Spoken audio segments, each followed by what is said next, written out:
बिस्मिल्लाहिर्रहमानिर्रहीम। Dear students, अस्सलाम वालेकुम।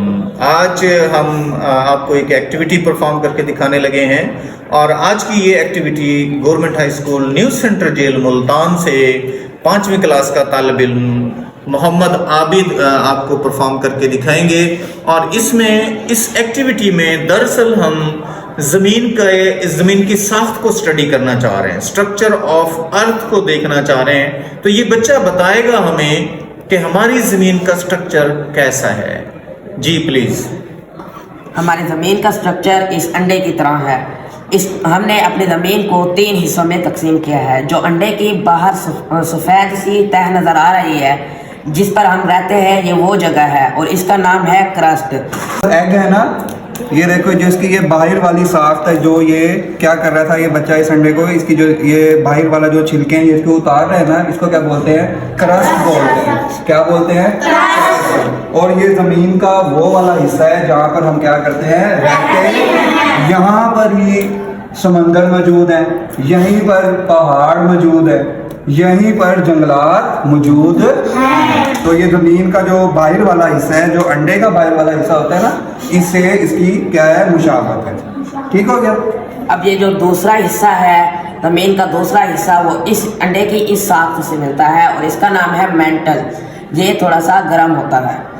इसके बाद मैं आपको दिखाऊंगा अंडे का तीसरा हिस्सा। अंडे का जो तीसरा हिस्सा है वो इस जर्दी से मिलता है। इसका दूसरा हिस्सा इस हिस्से से मिलता है अंडे के, और इससे इसका नाम मेंटल है और इससे लावा भी निकलता है। ये ज़मीन का गर्म हिस्सा है। इसके बाद ज़मीन का तीसरा हिस्सा इस जर्दी से मिलता है। ये बहुत ही ज़्यादा गर्म होती है और इसका नाम है कोर।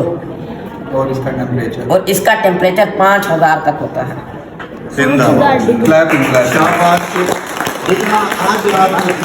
कौन सा हिस्सा है? ये मेंटल है, ये गर्म होता है, इसमें से लावा निकलता है। शाबाश, क्लैपिंग। ये ज़मीन का कौन सा हिस्सा है? ये कोर है, ये निहायत ही गर्म होता है। यहाँ का टेम्परेचर 5000 डिग्री वाह वाह, क्या बात। हाँ जी। तो स्टूडेंट्स, आपने ज़मीन की साख्त को स्टडी किया और इसमें हमने एग को सामने रखते हुए बच्चे ने दिखाया कि जिस तरह एग की 3 परतें हैं, एग को 3 हिस्सों में तकसीम किया जा सकता है, इसी तरह से ज़मीन को भी 3 हिस्सों में तकसीम किया गया है। उसके बाहर वाला हिस्सा, फिर उसके अंदर वाला हिस्सा और फिर सबसे अंदर वाला हिस्सा।